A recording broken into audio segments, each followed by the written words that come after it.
Latter-day Peace Studies is produced by peace-loving members of the Church of Jesus Christ of Latter-day Saints. Any views expressed herein are not to be taken as official positions of the Church or its authorities.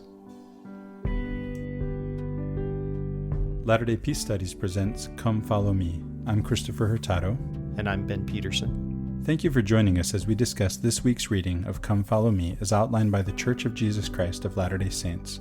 Our hope is that as we discuss the Scriptures, we will come to a more perfect understanding through experiencing the atonement of Jesus Christ and find greater peace in our lives.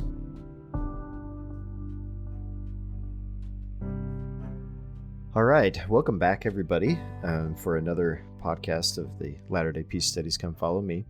We are getting into the story of Abraham this week, so this includes the chapters of Genesis 12 through 17. So it's not the full Abraham story, but it's kind of the first part. And then we're going to also talk about the book of Abraham, chapters 1 and 2. Now, we mentioned beforehand, Christopher, that we were a little disappointed in how they split this up in the reading, because we end up talking about Abraham chapters 1 and 2 after we talked about 3, 4, and 5. And so it kind of like throws 3 out of context. But we might mention that a little bit on a part that we're going to talk about, just with the concept of Abraham and his astronomy or cosmology, so to speak. We might bring that in. But as we get into the story of Abraham, this is a journey, like literally a journey story, right? But really what's going on here is this faith journey of Abraham. He's coming to know God better. He's coming to understand what it means to make a covenant with God. And he's coming to understand what his potential and responsibilities are in the world. Well put. And how that comes about is a series of some bizarre things that happen. At least from our sort of modern viewpoint, they might be seen as that. The way that the narrative goes in the Bible focuses on it in a slightly different way than how the book of Abraham approaches it, which makes total sense, because the book of Abraham, written from the perspective of Joseph Smith in the concepts and ideas that he was developing theologically at the time in 1835. And then, that's when he first got the papyrus, I think, but it actually wasn't published until years later, I think. But the concepts that he was developing at that time theologically were very much centered in this idea of priesthood. And so actually the story of Abraham we get out of Abraham 1 and 2 really focuses around this thread of priesthood and what role that plays in Abraham's life. But it's really kind of just a mode and a way of expressing the same types of ideas that we see in the Bible story, just without that word priesthood. Although we still get concepts like being a high priest, and Melchizedek comes in here and so forth. So there's definitely some ties there. You just see the specific focus of Joseph Smith in the book of Abraham. Yeah, so before we go into the conversation, Ben, I have to mention the elephant in the room. You don't sound great, and neither do I. Right. And yet the show must go on. Right. COVID still has its mark upon our voices. Indeed. So, yeah, that's right. We're going to be... I clear my throat all the time, but I might do it a little more often during this one.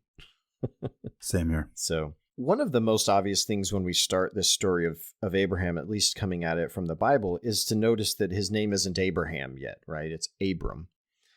And there's a slightly different meaning. The Lord gives him the name Abraham later. Abram meaning exalted father or high father. And the connotation there is that Abraham is the heir of the patriarchal line. So through Shem. So Shem being the one that was the heir of Noah, and Noah being, the heir of the fathers before him, all the way back to Adam.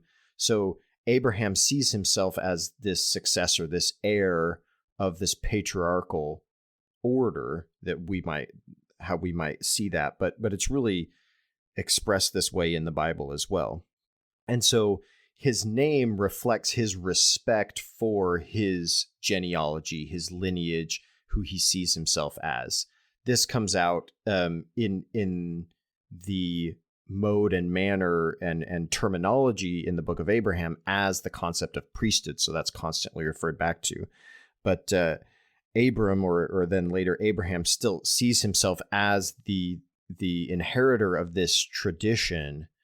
And I should go back and say it's not necessarily that Abraham is seeing himself this way. It's that whoever wrote this story in the book of Genesis, which we've got actually probably multiple authors put this together, they see Abraham this way. And so the way that this story is constructed, because remember, these are the foundational myths, so to speak, right? And we don't mean by that by not true stories. We just mean stories that derive a cultural meaning for a people.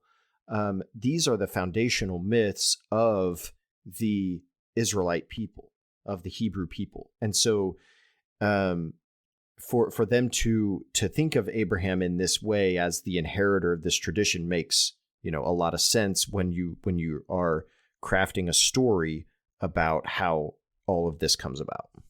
Yeah, just like when we started talking about the Old Testament, I said that the story doesn't really start with the creation. It really starts in slavery in Egypt. And by the way, we'll be talking about that today too, right? And then to explain how things became the way they are, such that we are in slavery in Egypt, now we go back to in the beginning. Here in the same way, even though we think of Adam as the first prophet, and this is true in the Islamic tradition too, Adam is the first prophet, yet Abraham is the first one who shows up in the prophetic pattern. And again, over in the Islamic tradition, he's one of the four most important prophets. It starts with Abraham, then Moses, then Jesus, and then Muhammad.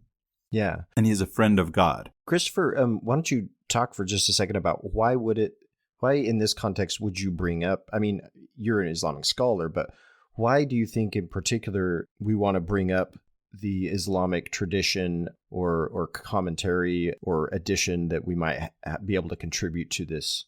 Sure. Yeah. So first of all, I'm always going to think in terms of what I know from the Quran that's related, right? There's an intertextuality between the Bible and the Quran. They're in conversation with each other. And in fact, there's something that's in the Quran that relates to something you just said, Ben, a minute earlier, which is the idea that the Quran actually says, look, why do you think Abraham is a Jew or a Christian? The story of Abraham is written much later than Abraham. This is in the Quran. It's saying this. Abraham himself comes much earlier than the writings that we have about Abraham. And so Abraham is this proto-monotheist, is how he's seen in the Islamic tradition. And that's very much the way he shows up in the biblical story.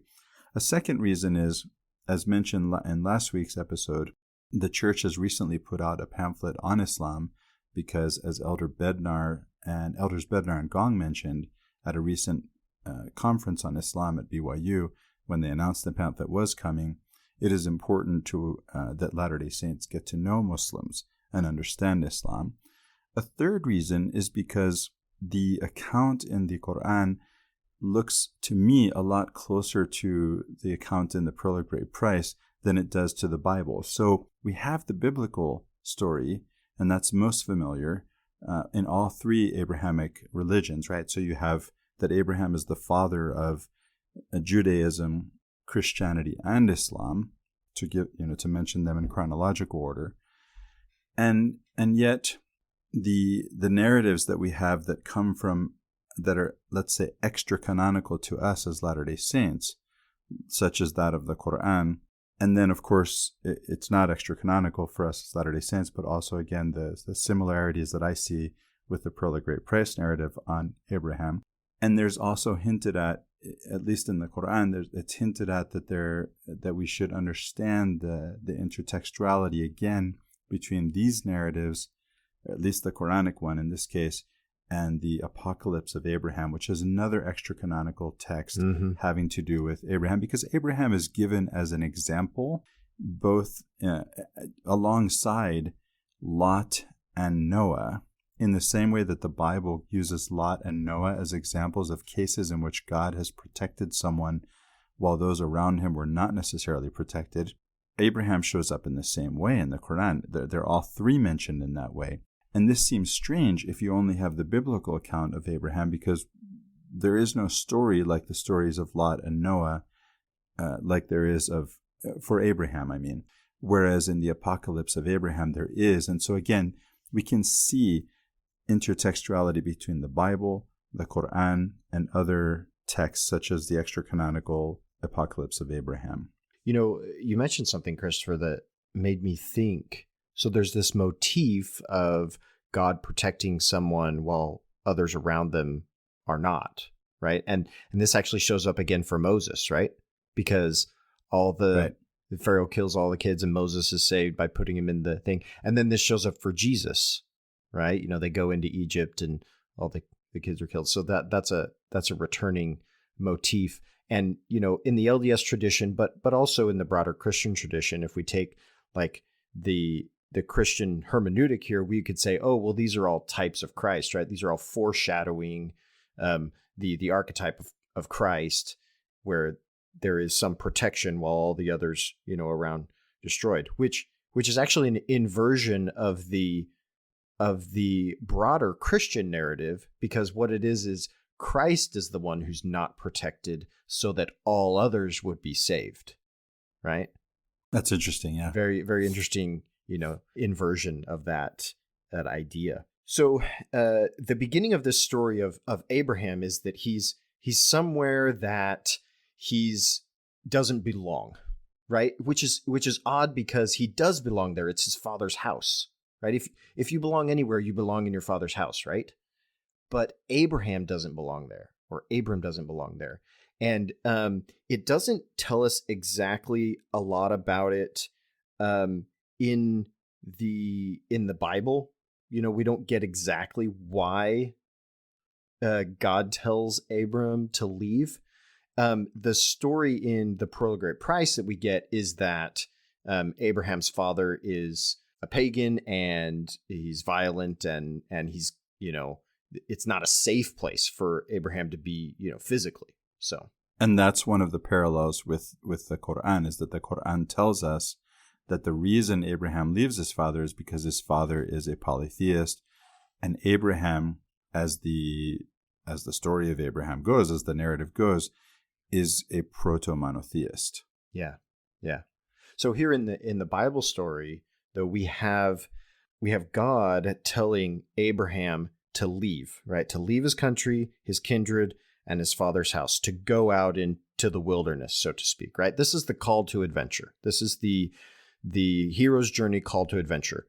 Leave this, go out into the wilderness. I'm still contrasting these two accounts because the contrast of them is actually really interesting, because in the Pearl of Great Price narrative, it's not God explicitly telling Abraham to leave. It's Abraham saying, I wanted something more. I didn't feel safe here. I felt like I needed to get out. You know, he's trying to seek the blessings of the fathers, he says, right? Like, I needed to get away from this place because it wasn't fostering my spiritual development. Yeah. Can I just point out, you know, we have these different versions of the same story. Mm-hmm. Even again, when we end this discussion, if we do talk about chapter 3 of the book of Abraham, we'll see, in comparison with the Quran, a different version of the same story. This reminds me of Genesis 1 and 2, right? You have two different versions of the same story. And so again, that's another reason why I bring up extra-canonical texts, whether extra-canonical for us or for all of us, Abrahamic religions. Well, this is evidence of the stories being first oral traditions, right? So they were passed down as oral traditions and then recorded by people with slightly different details in different ways, maybe because certain things were emphasized or told or related in a certain way as a quote-unquote Joseph Smith type translation, right? Because when the story's told, you translate it to your family, you translate it to your kids, you translate it to your family culture, and emphasizing the things, you know, bringing in themes that are most important for you to teach in that moment. So over time, you end up with these these different versions of the story, where when you start comparing them, actually bring out some very interesting things about, because I'll take this example, whether the Lord explicitly tells Abraham to get out, or whether Abraham feels this desire, hunger, thirst for righteousness and get out, that's actually the same thing, right? Yeah, especially in antiquity when God is doing everything, right? Yeah. Well, it's just very interesting to look at it in the two different ways and then realize that they aren't so different. It's just a different kind of perspective. So I like that comparison there.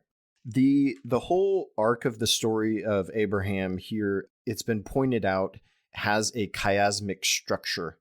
So this is something where basically it's a mirror. It goes like a V. It goes one way and then returns back the other way. And when it's coming back the other way, all of the same events are repeated, but in reverse order.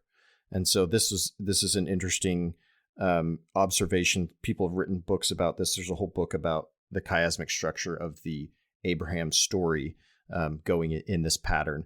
Very common rhetoric, literary device of ancient peoples, particularly Hebrew writing tradition. Yeah, and of course the center of this chiasmus is the point of emphasis, right? Not the beginning, not the end, right? The center, the climax. It's actually, this is the climax, is the heart of it. And so we'll point that out. Yeah, so like in the Latter-day Saint tradition, one of the most famous chiasmic structures that we talk about is Alma chapter 36. And the heart of that is when Alma turns to Christ and calls upon his name, right? And then you have the whole reverse order of that stuff. In this story, and we'll get to it, is a part that I wouldn't have expected as the heart of that, as the climax, as the crux. And it's telling, Ben. It really is telling, and I think it can help us read the Bible. It reminds me of the book of Rob Bell, Jesus Wants to Save Christians. I think he saw this and he pointed it out. Even though when I say that, he doesn't mention it. I don't think he mentions it, but it shows up. It shows up as the theme of the whole Bible. So not just of the story of Abraham and not just of the story of Exodus, because this is in some sense a prefiguration of that story, but because the Exodus is the central story of the Old Testament, it really is the central point. The central point of this story is the central point of the whole text, of the whole library, I should say. So we're going to leave everybody hanging now while we build up to that point, right? Yeah. So as the story starts off here, the Lord is talking to Abraham, and he gives him a promise of what's going to happen.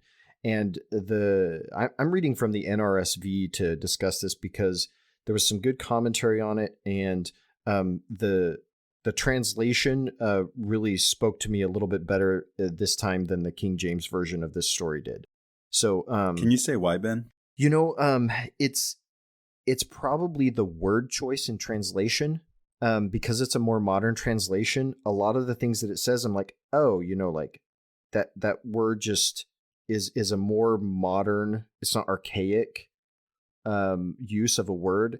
And so as I'm reading through it, I'm understanding every word and its context. Whereas sometimes in the King James version, you run across a word and you're like, I know what that word means, but I don't know what it means in Elizabethan, right? I don't know the context and placement of that word here. And so NRSV just does a little better job of our modern linguistic understanding of approaching that. So I don't know if this shows up in this reading too as another reason, but just to remind listeners, the NRSV is also produced from better manuscripts than the King James scholars had access to. Yeah, it's certainly not opposed to reading the King James version of the Bible or anything. It's just this time, as I was delving into the story, there's a lot of kind of odd things going on, and so I felt like I needed something that was just felt more linguistically familiar to kind of navigate that. So here, starting at the beginning, the Lord talks to Abraham, and he says, "I will bless you and make your name great, so that you will be a blessing. I will bless those that bless you and curse those that curse you. and in you all the families of the earth shall be blessed. So the part that stood out to me this time was that, the ancient concept of gods was always that you make an offering and a sacrifice, and then they will do something for you, right? Like there's this exchange. Quid pro quo. Yeah, the quid pro quo. And there is that here with Abraham. Like at least that's his understanding of God from the start out, right? He does these sacrifices and these altars all the time, asking God for these things.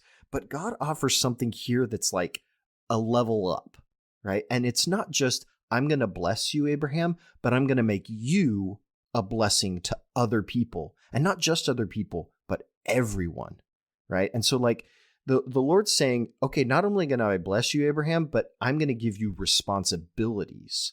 And those responsibilities are that whatever I bless you with, you're to take that to other people. And in the Pearl of Great Price chapters, this becomes conceptualized as priesthood, right? This is Abraham's responsibility to bless his family and everyone else. And that becomes sort of conceptualized as the concept of priesthood. Isn't that interesting? That goes back to your idea earlier of translating a la Joseph Smith, right? Uh-huh. Joseph Smith translates this concept into the mode that he's developing theologically, as you pointed out earlier, of the priesthood. Yeah. And it fits well even with later developments that he gets into, with D&C 121 of what the priesthood really is and how it functions.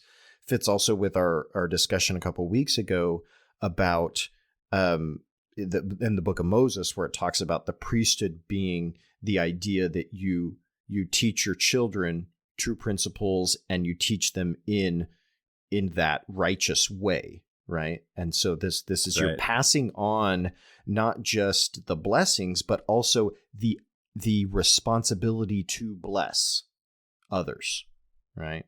Yes. So it's not that just that you provide for your children, but you also make them providers. So you're perpetuating that idea.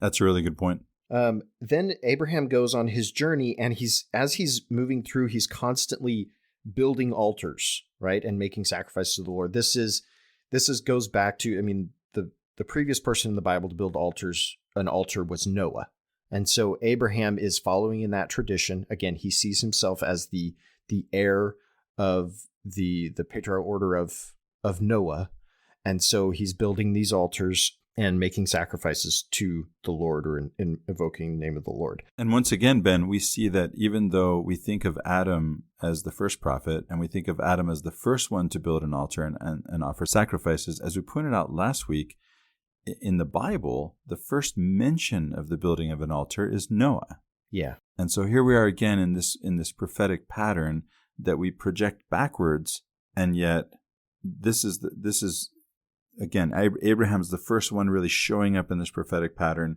Before him, Noah's the first one showing up in building an altar. And yet all of this gets projected backward to Adam. Right. So there's this journey that Abraham is taking, and again, building altars along the way. And there's this phrase here, verse 9. It says, "And Abram journeyed on by stages toward the Negev." So when you're traveling he's traveling in what we call the Fertile Crescent along the rivers of Tigris and Euphrates. He's going sort of northwest direction. This would be the way you have to travel, because if you go south, it's all desert. There's no way to get through that way. The way that you traveled through this was to go northwest direction along the rivers, following the Fertile Crescent. There were people that passed along that way, but the general route was to go north. That's where you go through Palmyra, right, in what modern day Syria. And that was the route. The oases were there and so forth. I've been there, and in that oasis in Palmyra. Yeah, it's beautiful, and it really is this just there's just desert, and there's just nothing. And of course, there's this ancient Roman ruin of Palmyra right next to the oasis. Yeah, it's only crazy people like Lawrence of Arabia who go through the desert, right? Right. Yeah, so he goes through stages. You jump from oasis to oasis as you're traveling through this part here, and he's going to follow in the most fertile parts, or the parts that he can and find provisions most easily. It occurs to me, Ben, that actually points toward where we're going with this, doesn't it? Actually, again, we're keeping the listener in suspense, but this going from oasis to oasis, this looking for water, right, in this exile, right, it gets to the central point that we're driving at. Yeah, and what's interesting here is that he does all of this, and he arrives at his promised land, the land that the Lord is going to show him, right? That this is where he's supposed to be. This is the land of Canaan. Well, remember, in their tradition, the Canaanites were the wicked, right? These are the wicked people. These are the idolatrous people. These are the violent people, are the Canaanites. And so the Lord is leading him into the land where there's like the most violent people. And he gets there, and not only is it the most violent people, again, this is the tradition. This isn't necessarily objectively the case. And not only are they the most violent people, but there's a famine in the land, right? So like this is supposed to be his promised land, and all of a sudden he gets there and there's no food. It's famine, right? Well, and where is he coming from? This is interesting because why did he leave the land of his father? It was idolatrous and violent. And what's the promised land? This idolatrous and violent place. Right. With a famine. Right. To boot. With the famine. Exactly. A bonus. That's what makes it the promised land. It has a famine. Well, again, it's the call to adventure, it's the call in the wilderness. But, so he gets there. You were talking about going from, searching for water. He gets there, and here it says, now there was a famine in the land, so Abram went down to Egypt to reside there as an alien, for the famine was severe in the land. If we go to the book of Abraham, Pearl of Great Price, and we go to that part where he gets to, is going to go into Egypt, I'm going to read the verses here. It says, and I, Abraham, I'm just going to make a quick note. Here in the Pearl of Great Price, it always refers to him as Abraham. But at least at this point in the story, his name actually isn't Abraham. But Joseph Smith writes him as Abraham because that's who we know him as, right? We don't talk about Abram. We always just talk about Abraham. So right, we've been doing the same thing. Yeah, but in the Bible, his name isn't Abraham yet. I, Abraham, arose from the place of the altar which I had built unto the Lord, again, another altar, and removed from thence unto a mountain on the east of Bethel, and pitched my tent there, Bethel on the west and Hai on the east. And there I built another altar unto the Lord, and called again upon the name of the Lord. Okay, so as he's traveling, there's also these moments of ascent, right? So he builds an altar, and then he goes up on a mountain, builds another altar.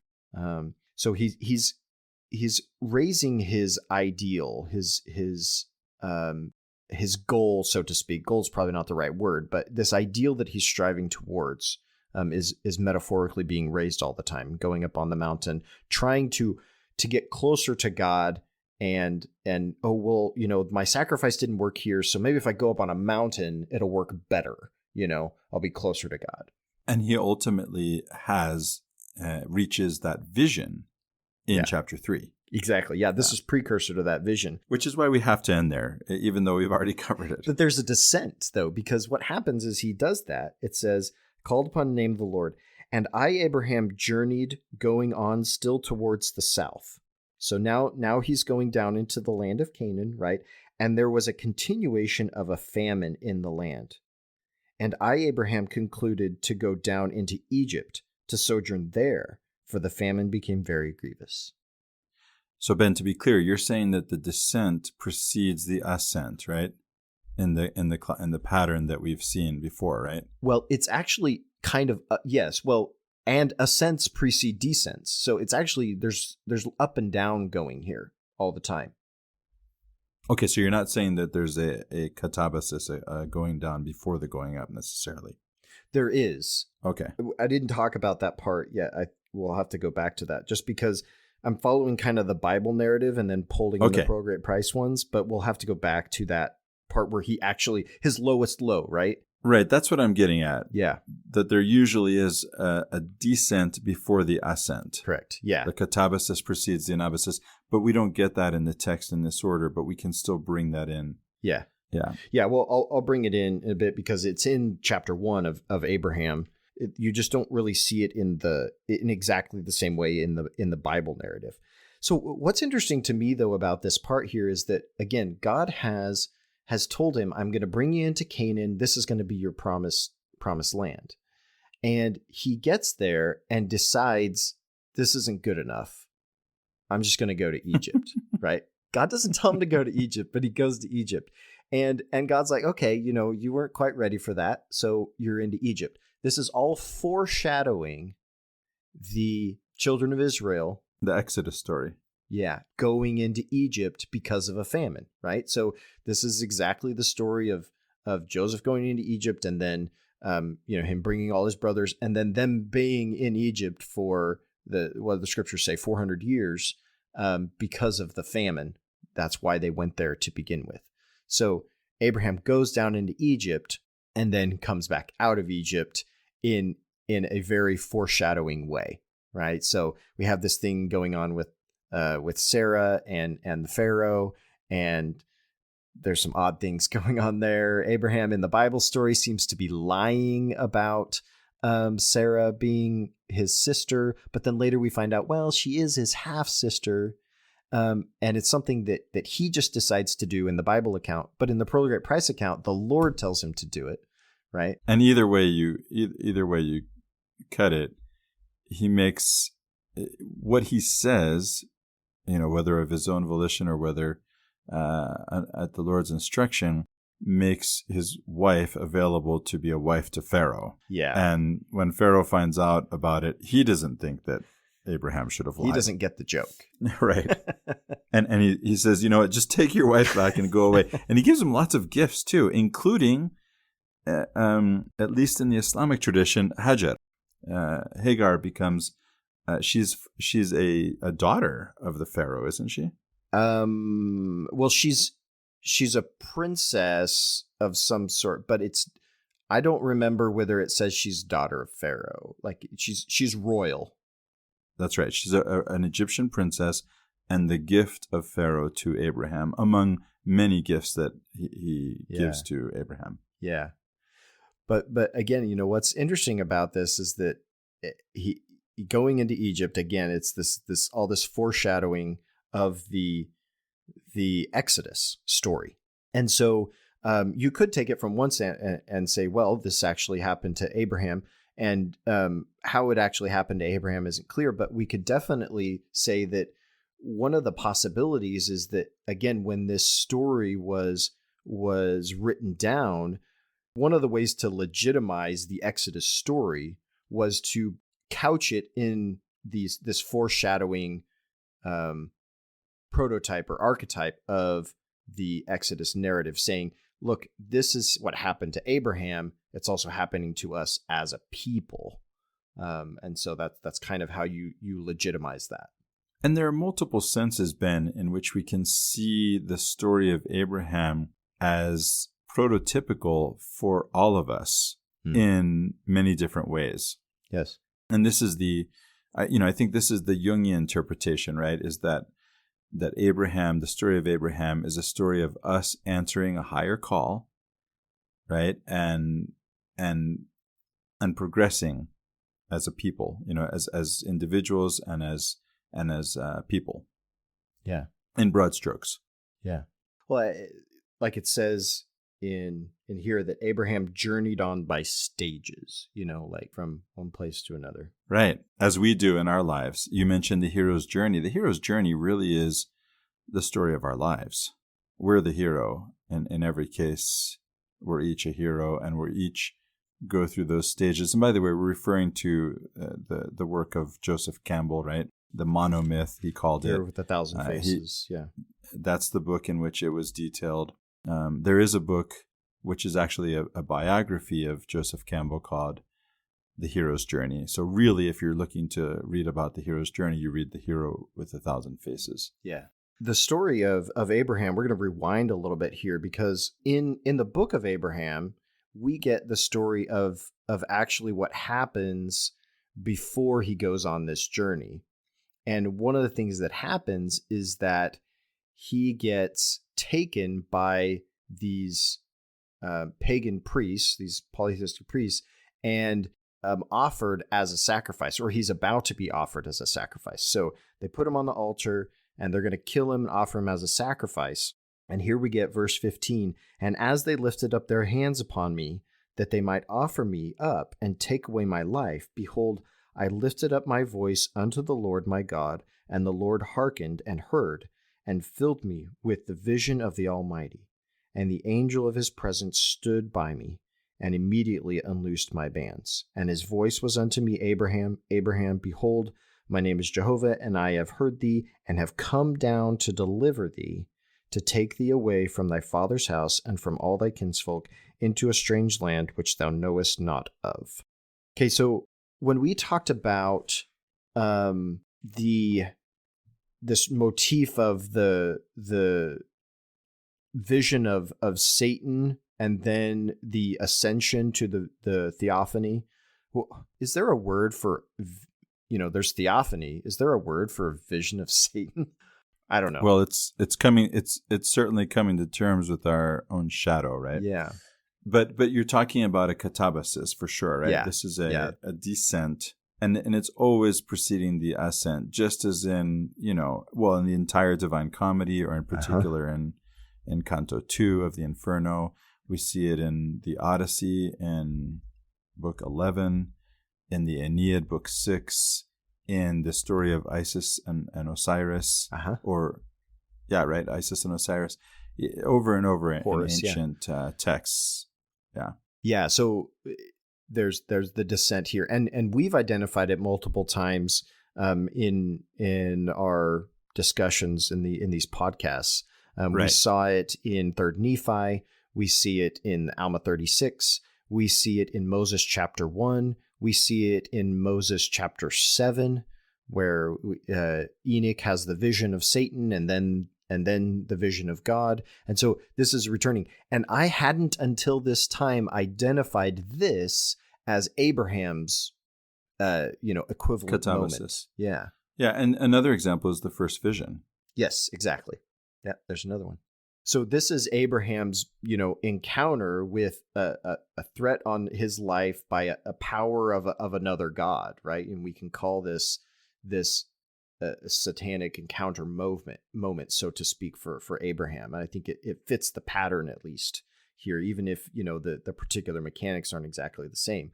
But he prays, and God comes to him and delivers him, right? So just like all those other examples that we outlined. Ben, it occurs to me that psychologically he's dealing with fear, right? Yeah. And that's something that he has to come to terms with and overcome, which of course fear is overcome by love. And so it's the love of God that takes us out of fear into a theophany I know what you call it. You were asking what to call the opposite of theophany. It's called hell. Yes. It's an experience of hell, right? It's being in hell. Sure. The bitterness of hell. In fact, the bitterness of hell. Yes. Yeah. Yeah. I saw the bitterness of hell. So that's part of one of the descriptions as well. In Moses chapter 1, when Satan stamps and Moses sees the bitterness of hell. And so there's another example. That. Yeah. You brought up that this is fear that he's dealing with. In fact, this can be shown, this story is a journey, katabasis and abasis, of fear and faith that Abraham is traveling through, up and down, right? And here he's going into Egypt. And in fact, the whole story of him going into Egypt is marked by fear. Like he's afraid of what Pharaoh's going to do, or what the Egyptians are going to do. And so then, he concocts this story about who Sarah is. So, Ben, I don't remember details, but I remember in Jordan Peterson's lecture series on the Bible, giving a psychological interpretation, Jungian, as he's a Jungian psychologist, that he mentions going to Egypt as sort of the equivalent of going south today. And I don't mean by that Abraham is going south, although he is. It's interesting to note too that, again, in a Joseph Smith translation of an ancient story, you're going to have maybe these cardinal points that I remember you mentioning in a verse you read, east and west, and yeah, he says he's going south to Egypt. Yeah, but this isn't something that occurs in the Bible necessarily. In fact, the King James Bible does have south, but the NRSV doesn't. Oh, I didn't check the King James use of the word here, but the NRSV says down. Down, right? Says exactly. down. Yeah, which in the ancient context wasn't used in north, south, east, west concept. It was just a description of elevation. Right. And so if we take Egypt in this sense, which really it doesn't work for the example, but just in Egypt, they called Upper Egypt was actually the south because that was higher elevation than Lower Egypt, which is the north, because the Nile flows, south to north. So, but here we do have Abraham going down. Because he is going south. Yeah, as Joseph Smith translates. And the capital of Egypt, remember, is historically in Memphis, which is the delta. That's the north part of Egypt. So that's the lowest elevation. So you are going down even in that sense to Egypt. And yeah, there might be something psychologically to the idea that there is a descent here rather than what God commanded him to go, to Canaan and then, he's not living up to his own understood highest ideal, right? He's falling short of that. And that's what this story is all about. Yeah. Is each of us reaching for a higher ideal. So geographically, I don't think he's, even though Memphis is in Lower Egypt, he's not traveling from Upper Egypt to Lower Egypt. He's traveling from the Fertile Crescent, from the Shem, right, down to Egypt. Yeah. And so I think we can see a catabasis there too in his trip down to Egypt. Yeah. Agreed. Yeah. Yeah, I give the example of Upper and Lower Egypt just as the ancient mindset of what upper and lower and going up and down meant, and we have our maps that are oriented north and south, and so we talk about up and down, but that wasn't what up and down meant to them. So they didn't orient maps north and south necessarily. Right. So yeah, moving on in the story, he comes in and the thing with Pharaoh, and this is where we get more allusions to the Exodus story, because it says here and one of, so I'll read verse 17. So chapter 12, verse 17. But the Lord afflicted Pharaoh and his house with great plagues because of Sarai, Abram's wife. Now, it doesn't say anything about what these plagues were, but it uses the word plagues, which is the same word that's used in Exodus, right? It doesn't say anything about what they are. And so to me, this is almost like just a total homage to Exodus to foreshadow it, or even like maybe it's written in after the fact as a legitimizing detail of this is why Abraham left, because Pharaoh was plagued, just like why we left Egypt because Pharaoh was plagued, Yeah, and the plague is coming from, in one case, Abraham, in the other case, Moses. Yeah. It's interesting because to me, all of that, without disagreeing with anything we've said so far, just as another point, as an aside, the plague it's really caused by the lie, right? It's the plague is to have taken it just seems like, he takes Abraham's wife to be his wife, and that just brings, in some sense, a plague upon him. And that's when he says, why did you tell me she was your sister? This is your wife. Take your wife back and get out of here. Yeah. You all you did was bring problems. Exactly. So yeah, I mean, I guess I could say I guess I'm not saying this didn't happen this way. I just think that the way that it's structured is so close to Exodus that certainly one possibility is that this is written in after the fact. But there's no reason that we can't say, well, history's repeating itself, because that is what happens. History repeats itself. That's sort of what the Quran is implying. It's not implying, it's pointing out. It really is pointing out explicitly that the story of Abraham as it's written comes later than what was Abraham, right? Yeah. But yeah, and of course the Exodus, again, is the central story of the Bible, and its main point is the one we're still holding in suspense here that we're getting to. So after leaving Egypt, they come back up to Canaan, and finally they're going to inherit the land that God is going to show them.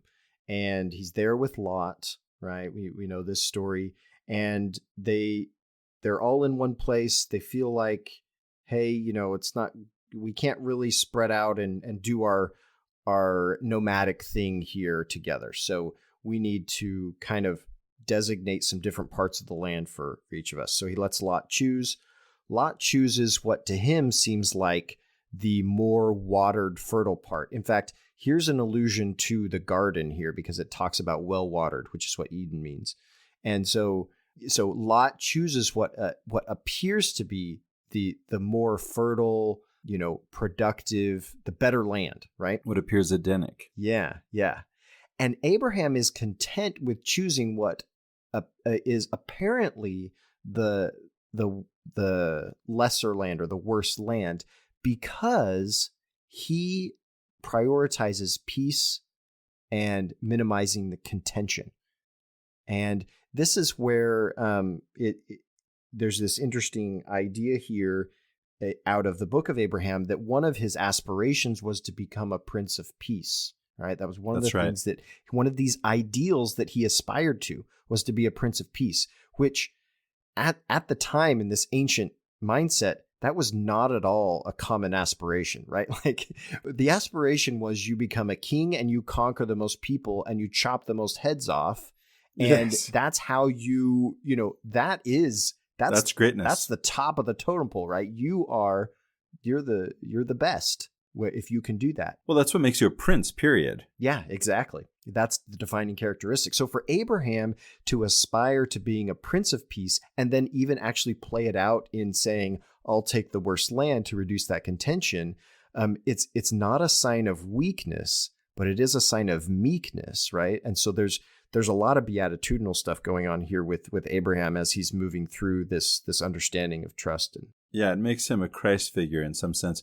So another thing, Ben, that we sort of glossed over, picking up on the theme of the hero's journey again, when Abraham when he rejects Canaan and goes to Egypt, this is the refusal of the call. So he had his call, as you mentioned, to adventure. He refuses the call. The Jonah. But then he does go, right, yeah. So then he does end up in the end in Canaan. And of course, our hero usually ends up master of two worlds, having gone down as in the katabasis and dealt with that with a special world. He returns home with a boon for his people, right? And so I think that's where the story's going, right? That's usually how it goes. Yeah, and this is where, in context, if we were going to talk about Abraham chapters 3, 4, and 5, particularly 3, it makes sense because he goes down into Egypt, and what seems to be going on here is that even though he's kind of overshot, right? This is in the ancient context, ancient mindset would be sin, right? He's hamartia, he's missed the mark, right? He's overshot the target, his highest ideal, but he's still stayed within the covenant of God, right? Like he's still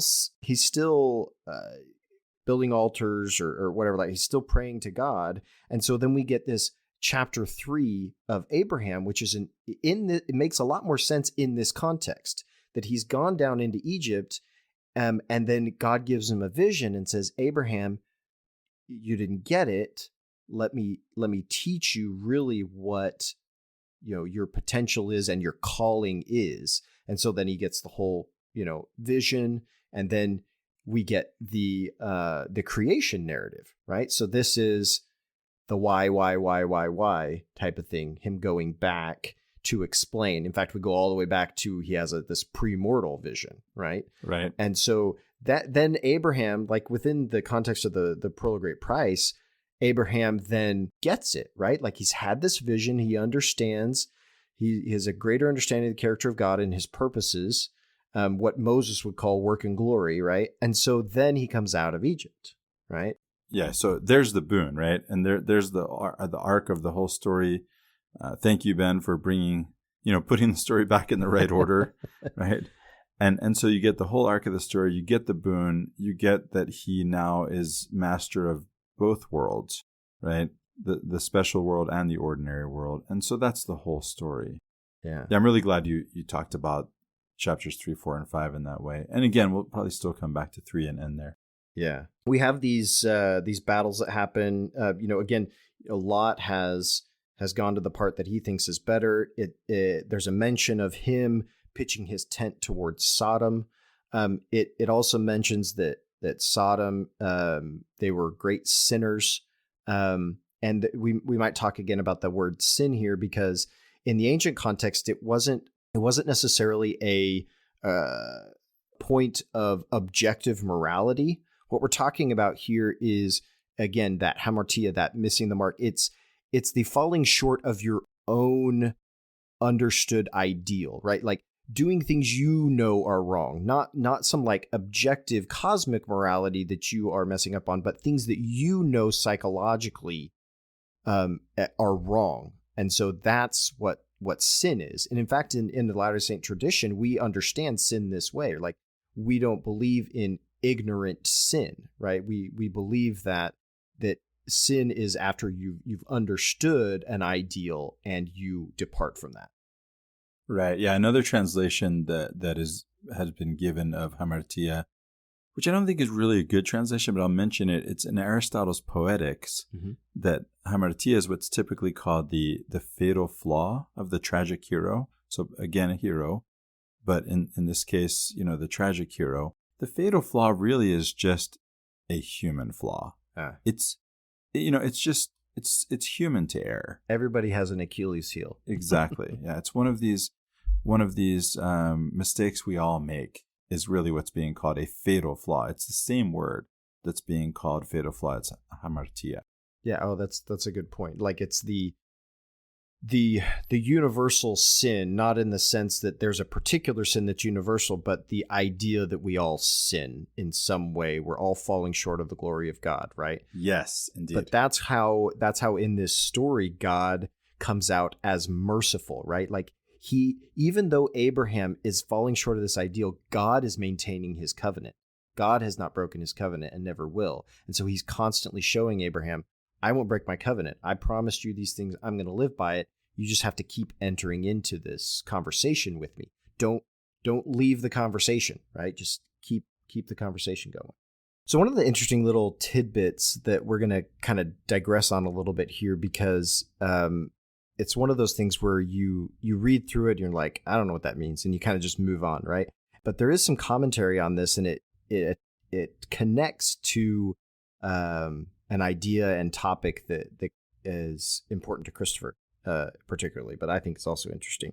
So I'm going to mention this here. There's a part where it talks about oaks or trees. This is a reference to trees. So the oak of Moreh. So this is actually a sacred tree. It's an oracle, if you were. It's a space of an oracle, and you see this motif of sacred trees elsewhere in Genesis, right? Of course, we start with the tree of knowledge of good and evil and the tree of life, but there's other places in the scriptures that trees come up as sacred trees. In the Book of Mormon, we get the tree of life in Lehi's vision as well. And so we've mentioned this a couple podcasts ago, but sacred trees played an important role in the religion of the ancient Israelites and surrounding peoples. So they were symbolic in the ancient mindset and then became used as symbolism within the Israelite tradition to signify certain things as well. Yeah, there's a lot to say on this subject. It is a little bit of a digression here, but again, it's one of these little details that really pops out if it's something you're aware of and something you've learned about or read about. I've actually read and thought a great deal about this, and in some sense I've only scratched the surface. But I'll just mention a few highlights. So of course we have that Moses sees God in a burning bush. Well, the bush is just a small tree, which is of course what you would expect in a desert. The trees don't become very large. A lot of the trees. Deborah is associated with it because of her association with a tree, is thought of as a prophetess. Right, she's thought of as a prophetess, yes. And because she's associated with a tree. You have in the Islamic tradition, you have Mary is going. I can't remember where she's going from place to place to have the baby, Jesus, right? And she doesn't make it, and she has the baby on the way, and she's sort of taken care of. And there's a sense in which she communes with and communicates with a date palm, and she gets food and drink and comfort from in her labors, in her travail, and her labor pains, and in the birth of Jesus in that way. And as a matter of fact, a lot of the trees associated with prophecy in that part of the world in the ancient Near East are acacia trees. I don't know that much about trees. I mean, again, symbolically having to do with prophecy, maybe a little bit more. I don't know an acacia from an oak, but I know that ayahuasca comes from an acacia. So there's even a sense in which I say half jokingly that you might see a vision like Ezekiel's 2 if you drank ayahuasca, Sure. right? Yeah. So I don't know. So I mentioned that to a friend, and he sent me this event because I had mentioned that there's this event. So apparently there's this theory of this. It's called the stoned monkey. So it's sort of an evolutionary idea of how somehow psychedelics from trees became a part of the evolutionary process. That's all I know about it. Just from the title. So it's interesting, so Google right? So that. there certainly is an association again between trees and between prophecy. And of course there's the cosmic tree, the idea that the cosmic tree reaches from the sky to the earth, and actually the roots go down to the center of the earth, this idea, right? Yes. And the tree of life is very much a cosmic tree symbol. And so, and then of course Jesus himself is seen hanging on a tree. The Eastern Orthodox Christians saw the relationship between Jesus on the cross and Jesus as the fruit of the tree of life. Yes. Which is exactly what Lehi saw, which is yes. The love of God. That's Jesus. That's the Christ, is the love of God, right? The representation of the love of God, which is the fruit of the tree. And so that's just a few highlights on the idea of trees associated with prophecy. And then on a personal note, I spent a lot of time as a youth. So of course there's also the first vision again, right? Joseph Smith's first vision occurs in the woods.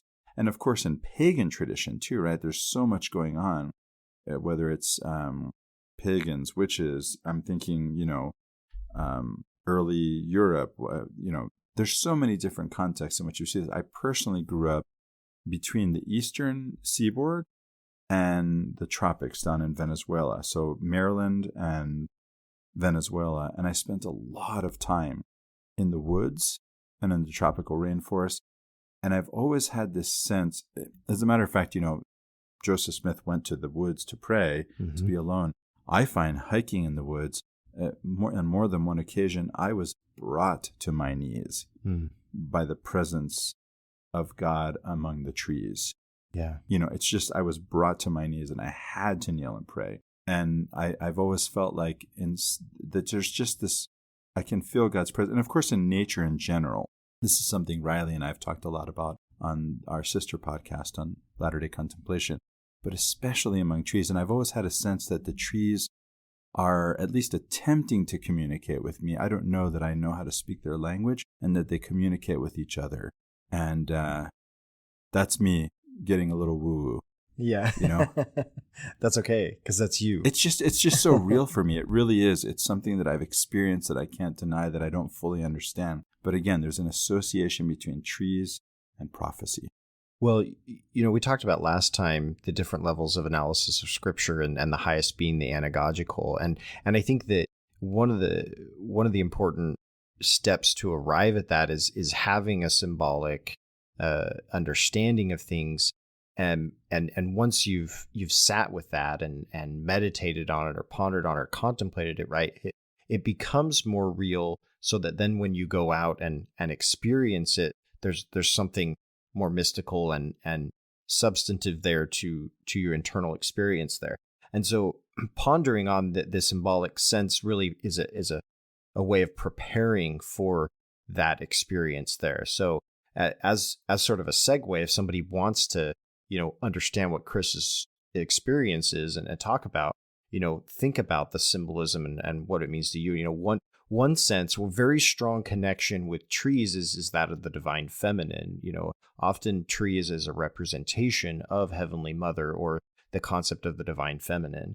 When we have, you talked about the tree of life vision. when Nephi sees that, God gives him a vision of Mary and talks about the condescension of God, right? And so That's that is a right. representation of the love of God. And so That's right. yeah, that's all tied together. You talked about Mary, being under the tree as well and giving birth to Jesus. So there's definitely very strong ties there for that symbolism in the scripture and mystically. And so like I think that there's a way in which pondering and contemplating that concept can then lead us to maybe having a real experience if we were to go and in a forest or nature and experience that kind of thing. So, and of course, go for a walk in the woods, right? Yeah. It's funny, Ben, that this should have come to me as you go deeper into the mystical meaning. I'm reminded that I actually learned after the fact, because I brought this up in conversation with someone who actually works with trees, and maybe I Googled it or something, but it turns out that there's a TED Talk out there about how trees, and this is scientific, about how trees actually do communicate with each other and how they are a community and how their roots are interconnected and their branches reach out to each other, just as I experienced. So there you go. The oldest living things we know of, are trees, and they're so it's kind of debated on this idea, but there's a single identifiable organism as the oldest we know is as a bristlecone pine that's up in the Rocky Mountains, and it's something like 5,000 plus years old, and they know this because they've done the borings and they know how old this thing is. The rings, so it's extremely old, but it's hard. It depends how you define like a single organism, because there's actually a grove of aspen trees. I don't know exactly where it is, that are all clones of each other because they it's all come from the same, and so it's actually all one root system. And it's technically, genetically, one single organism, and they don't know how old this is. But it could be something like 80,000 years old. And so, yeah. One of my hikes here in Utah, I'm in Utah now, was Brian Head's Peak. There's actually a tree out on the what do you call it? You hike out on the on the ridge, and you come to a tree that is 2,000 years old. I mean, Christ was walking the earth when this tree, when this tree was born. Here in Utah. It's things like that are interesting, and so when you kind of gather that understanding, I think that it can prepare your mind for a type of experience like you had, among the trees, so to speak. So there's something more than meets the eye here, for sure. Yeah.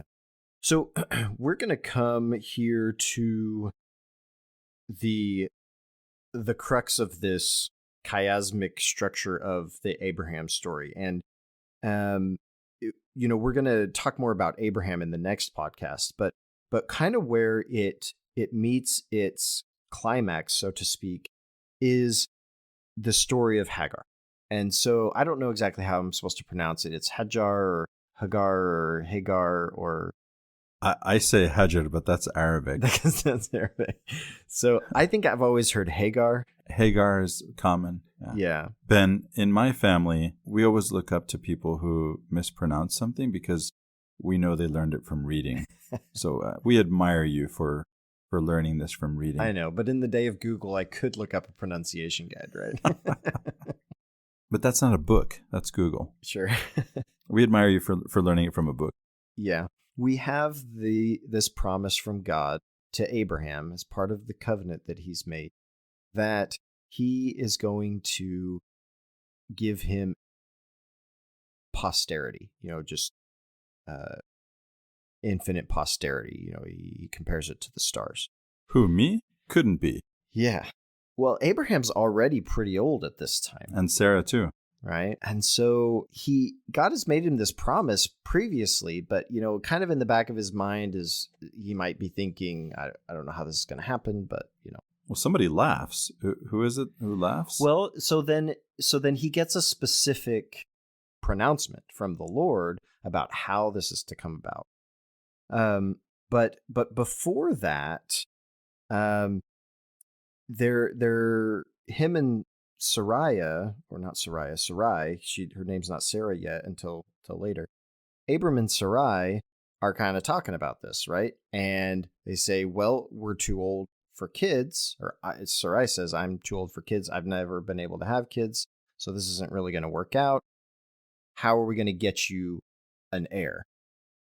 Well, the tradition of the peoples in the ancient cultures, if they have a slave, is that the slave is really an extension of the personhood of the person that owns them. It's their property, right? And so if that slave can provide a child, then it's really Sarah's child or Sarai's child in the tradition. And so we have this slave, Hagar, who in the Islamic tradition is a gift from the Pharaoh, right? And so she's potentially of some royal blood or something, but she's Egyptian in any case. That's the idea here, is that she is Egyptian. And that's the key point. Yeah, that's the key point. So Sarai says, okay, I can't give you children, but one of my slaves can. So go and get her pregnant, and then she will have a child, and that'll be our child because she's my slave. That's the idea here. Well, so Abraham says, okay, we'll do it. And Hagar gets pregnant and is going to have the baby, but now she kind of gets uppity, right? She's pregnant and Sarai can't get pregnant. And so the story here is that Sarai doesn't like Hagar's attitude anymore, because now Hagar thinks herself better than Sarai because she's able to get pregnant. Ben, I can't say for sure. There's no way I can say. But I have to say at least that it's possible that this is Sarah's experience. Yes. Right? Yes. Right? Yeah. This is her perception. And in fact, that's actually what the text says. The text simply says that Sarah, felt this way about it. Right. And so Sarai is upset about this. She feels like her slave isn't in her place anymore. She is kind of elevating herself beyond where her place is, just because she now is bearing the child of Abram. And so she goes to Abraham and says, and complains, and actually, really gets angry with him because of the situation. And so then Abram says, she's your slave, whatever you think you need to do. Sarai sends her away, or she deals harshly with her, and Hagar runs away. Sarai doesn't send her away. So then we get this verse here. So Hagar has run away, and it says, the angel of the Lord found her by a spring of water in the wilderness, the spring on the way to Shur. And he said, Hagar, slave girl of Sarai, where have you come from, and where are you going? She said, I am running away from my mistress Sarai. The angel of the Lord said to her, return to your mistress and submit to her. The angel of the Lord also said to her, I will so greatly multiply your offspring that they cannot be counted for multitude. And the angel of the Lord said to her, now you have conceived and shall bear a son. You shall call him Ishmael, for the Lord has given heed to your affliction. He shall be a wild ass of a man, with his hand against everyone and everyone's hand against him. And he shall live at odds with all his kin. So she named the Lord who spoke to her, You are El Roi. For she said, have I really seen God and remained alive after seeing him? Okay. So let's dissect this a little bit here. Lots of things going on. The first thing is that we have this Egyptian girl who's being persecuted by Sarai, or by the Hebrews in this sense, right? And so she runs away, she flees out into the wilderness, right? And comes to water, and that's where she encounters God, or God finds her there. I like that idea, is that God finds her, right? God seeks her out and finds her. And this is in a sort of a direct mirror to the story of the Exodus, where you have, again, this is a reference to the Exodus, where you have the Hebrews who are persecuted by the Egyptians, and they go out into the wilderness, and in the wilderness they find God, right? So these are sort of mirrored stories. You have an Egyptian persecuted by the Hebrews, goes out in the wilderness, finds God, or God finds her, versus the story of Exodus, where the Hebrews are persecuted in Egypt and they go out in the wilderness and find God, or God finds them. And then there's the water. And if I can tell the story from the Islamic perspective, there's something to pick up there too, right? And actually, before I do that, I just want to point out that regardless of which story we tell, as you pointed out, there are parallels here between the two stories. Either way, it's the minority that is dealt with unjustly and calls out to God, and God hears the call of the oppressed minority, whether it's Hagar or whether it's the being oppressed by the Israelites, or the Israelites being oppressed by the Egyptians. And again, she's Egyptian, so the stories really are sort of mirrors of each other. In the Islamic tradition, she goes off with her son already born. She's actually looking for water. She's come to a place where she does not have water. She cannot give suck. She puts down Ishmael, the baby. By the way, his name means, it has to do with God hearing the cry, actually. Heard me, yeah. God has heard, yeah, Ismail, or Ishmael. And she's running back and forth between two hills. And she actually leaves him at the top of one and can't see him when she's in the valley. She goes back and forth 7 times between Safa and Marwa. This is symbolized or reenacted in the Hajj, in the Muslim pilgrimage, by every Muslim who makes Hajj or lesser Hajj, Umrah. And finds, after 7 times, she comes back and she finds it is an angel that is said to appear to her. And this is actually what the text says in the Bible too. In the Islamic tradition, it's the angel Gabriel, the same one who appears to Muhammad to reveal the Quran. And God makes the water come from the rock, or from, I think I can say from the rock, but it comes from this hill at the foot of the baby, of Ishmael. And this is later called Zamzam, and it's the well where, again, part of the ritual in the Hajj is to drink from the water, as Hajar did. Well, see, that mirrors again Moses in the wilderness striking the rock and the water coming out as well, and then Jesus refers to that as the living waters. That's the allusion that he makes in order to teach the point that he's making. So all very similar motifs of this, right, water in the wilderness idea, which in that part of the world, that's the thing. Right. I hesitated a little bit when I said that the water comes from the rock. I'm thinking of the point is that God makes the water show up. It's not already there. Right? Yes. To take care of his people. Right. He hears the cry of the oppressed, and he answers the cry of the oppressed. In this case, Hajar's, and with her son Ishmael. And now, of course, if she's finding an oasis and there's already water there, then there would be trees, even in the desert, right? Because you're in an oasis. So that's not the story, at least in the Islamic tradition. But again, thinking imaginally, right? An oasis is a place where there's a tree. So where is she having an epiphany? Where is she having a theophany? It's in a place where there would be, in her darkest moment, trees. Right? Yes, exactly. Yeah, she's been cast out. Yeah, that's right. She had her katabasis, and now she has her anabasis. Yeah, yeah.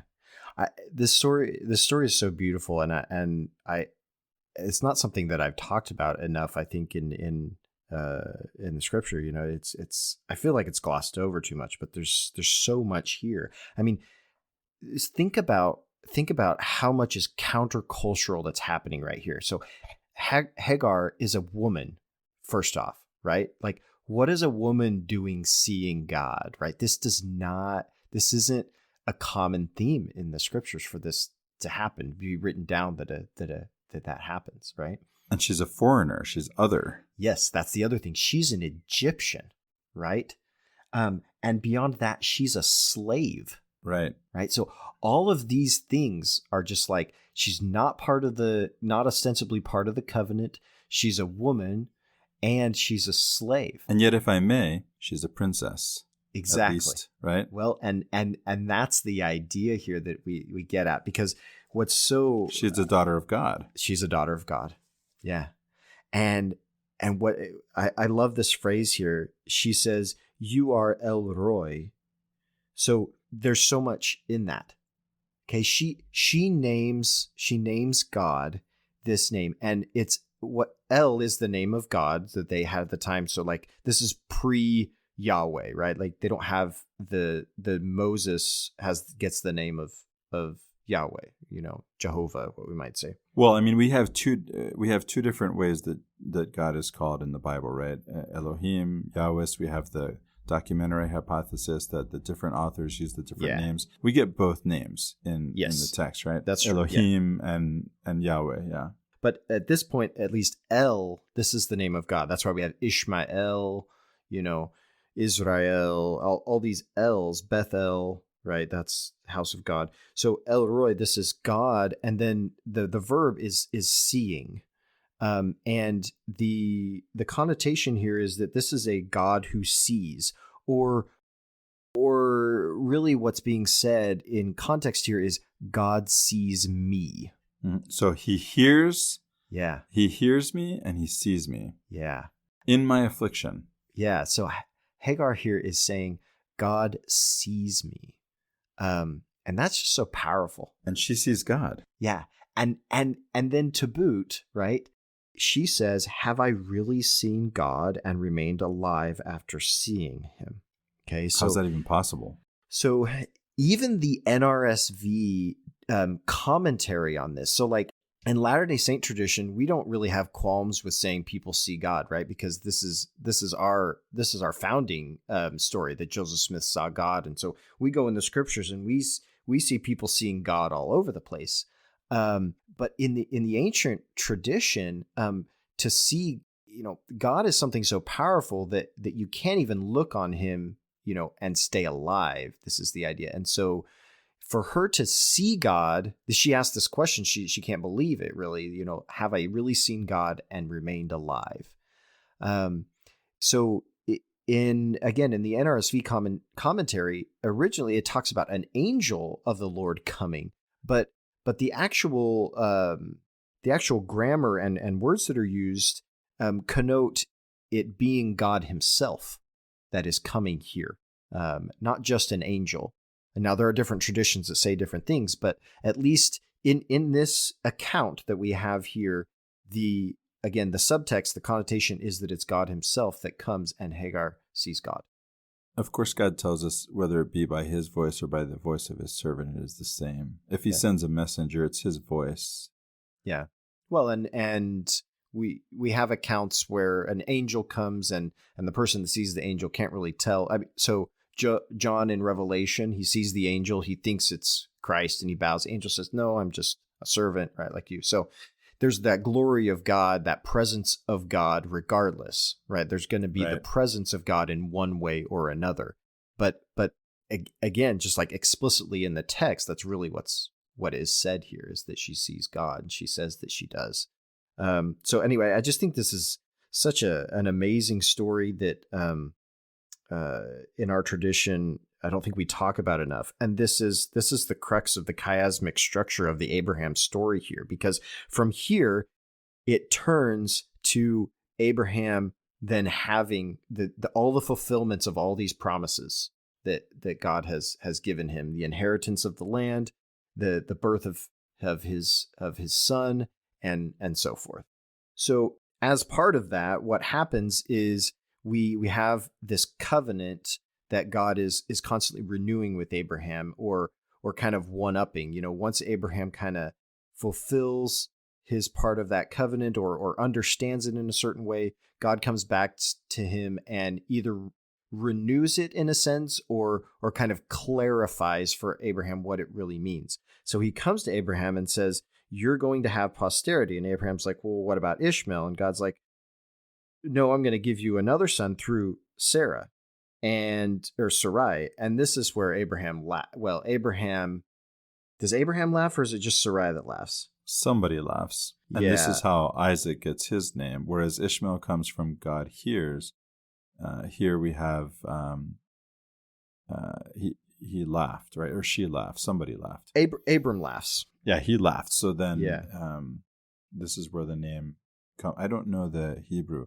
The haka, right, is the Arabic to laugh. The Arabic. So ishaq comes from the haka. Yeah. If you can hear the similarity, it's a sister language with Hebrew. Yeah. So we have the symbolism here as part of the covenant, and this is a common thing recurring, is a giving of a name, right?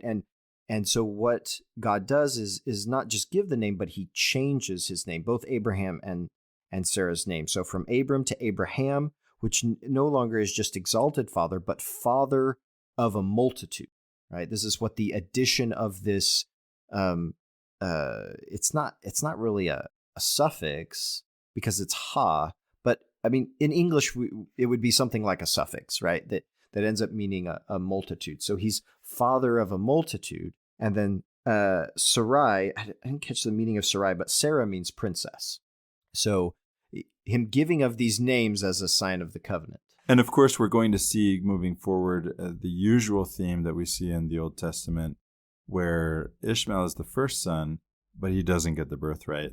Isaac, the second son, does. This is a theme that will repeat itself throughout the Old Testament. This is a very popular motif.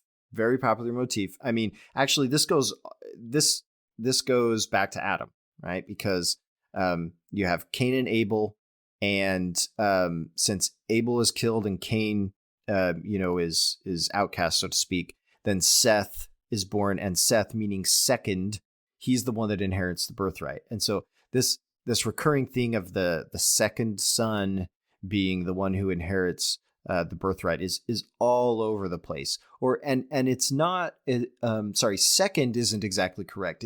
It's younger in a sense. And so actually this happens in the Book of Mormon, right? So because Nephi is the younger brother and he's the one that receives the birthright. So same theme. And it goes down all the way down to Christ, because you have the son of Solomon is a son of David. And I'll have something more about, to say about that later as we go through the text, right? But then you have, that doesn't really work out. He doesn't really look like the son of David we've been waiting for. And so you get Jesus as a son of David. Yeah, good point. I hadn't thought about it in that way. So Jacob and Esau, right? So this keeps happening over and over, this idea of this second one. So this changing of the name or giving of a new name is this sign of the covenant. This should be familiar to us as Latter-day Saints. For names being associated with covenants here. And so this is one of the origins of that. So when we go back to the Tower of Babel, right, remember the people, they wanted to make a name for themselves. But in these, the stories of the covenant people of the Lord, they're always getting a name, God is giving them their name rather than them taking a name for themselves. This is something God is giving them. The Lord called his people Zion, right? So this is a name that God gave them because of who they were. There's something to this, taking on a new name. And we have our own tradition in our temple liturgy. It for those who aren't familiar, often, when people become Christian, they take on a Christian name. Yeah. And you'll see, converts to Islam who have Christian names will often take on Muslim names when they convert. Yeah, very common theme. So that tradition and that idea definitely survives till today, even if the way that we think about it might be slightly different. But it's a new identity that you're taking on. Mm-hmm. Yeah, in this relationship, right, to God. Then what follows is a a whole discussion of circumcision, right? So I don't know how much you want to get into this one, So Christopher, but well, I just think it's a mode, right? So there's a way that we can Yes. that we can signal, right, that we're making a covenant. I think for some reason I think of it in relationship to, I don't know if this really works, but I think of the stories where someone shaves their head. It's like, okay, and I did this once, and my ex-wife thought I was crazy.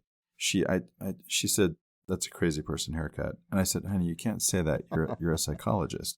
That's just not appropriate for you to say that to me." But we were going to a wedding, and she came and went, and I said, "I'll meet you at the wedding," and she saw me with hair, and by the time she saw me at the church, I had no hair, and she thought I had gone nuts. But I had actually. There was something, it was from the Bible story that there was something that I can't remember what it was, but I had made a commitment to myself. yeah, it's fulfilling of an oath. I was turning over a new leaf, and I shaved my head as a sign, Yeah. that I was doing that. And I didn't share that with her. That was private, in a very personal way, even something I didn't share with my wife. It was between me and God. So again, it's this is outward sign of an inward commitment. And so it's a mode. We've talked about modes, right? You and Shiloh talked about modes. Yes. Yeah, and so this is a mode, and it could be done in other ways. So a mode would be something, a way that we connect with God. I mean, in our tradition, we would call it an ordinance, right? But I don't mean ordinance in the strictly ritualistic, priesthood ordinance way. I mean an ordinance in literally anything you do that is that may be an action that helps you connect with a divine experience. And everybody kind of has their own thing. And what happens is that an action or a ritual will become meaningful to a person, and because of that, God can manifest himself and his presence within that thing because it's meaningful to you. And so that can happen in two different ways as far as I can tell. Maybe there's more, but one of the ways that it can happen is that it's something that we come up with, and then God kind of, so to speak, gives his stamp of approval and says... And he might be thinking, this is really strange, guys, but okay. This is strange, but if it works for you, it's fine. You can connect with me in any way that works for you. We're gonna do it. My little kids will be like, I want you. My son, he's 2 years old. He's like, he wants to play cars with me, and so, Dad, come play cars, Dad. So I'll go and we'll just drive cars around, and what's meaningful to me isn't the cars, right? What's meaningful to me is the fact that it's meaningful to him. Right. Right. And so what's meaningful to God is the fact that it's meaningful to us. And so other times God may give us a mode in a revelatory sense, as a way of us coming into a greater understanding. And one of the examples of this we bring up a bunch of times would be in Mosiah 18, where Alma's there at the waters and he says, hey, baptism, so Alma's sort of acting as the revelatory conduit through which God is offering them this mode in which they can connect and experience or commemorate their experience with him. And this one makes a little more sense, right? There's a burial and a rebirth, something like that.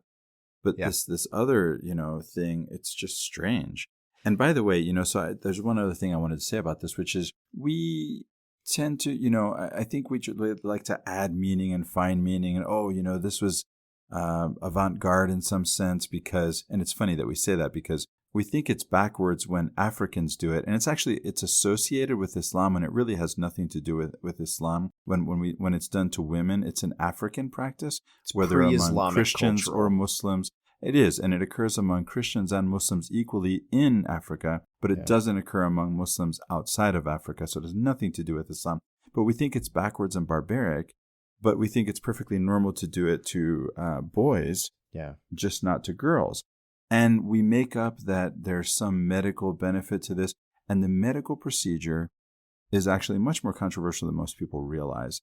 Yeah. It's actually, I've read that more babies die under the knife then have a later health benefit from circumcision. Hmm. In circumcision, that is, they die under the knife in circumcision, then have, and I don't know whether that's just something that stood out in my memory when I read about this. But the point is, whatever the case may be, the procedure that is done today is radically different from what was done in the ancient Near East. We're talking about a small cut versus something, and of course, with a blunt instrument versus a surgical instrument. For women who have had, and it's very common because for doctor convenience, not so much for the women, but for the men who want to get the thing over with or do it on their own timetable instead of waiting for nature to take its course. Women are cut surgically in what's called an episiotomy, and this is very difficult to heal because the cut is so surgical, right? Whereas if you tear, which is the normal thing that happens when a woman has a baby, then there are jagged edges that can come together and heal. And when you're using a blunter instrument like a rock, it's the same thing, right? All that to say, we tend to just add all this meaning to these things, which may have nothing to do with the point. Yeah, I mean, if it's not, the meaning is found subjectively. And so, and one of the reasons that we can maybe speculate would be the right word, the meaning of it to the ancient peoples is that, we didn't talk about it. We kind of skipped over the part of the sacrifice where Abraham takes the animals and he cuts them in two, right? And spreads them and walks between. So this cutting is a covenant. So this is an ancient custom that predated, probably even Abraham's conception or revelation of who God was, right? And this is a monotheism, common if you will, practice in the area. And so Abraham does this as a mode, right? He does this because it's meaningful to him within his culture, and God condescends to it to accept it as a mode of experiencing him.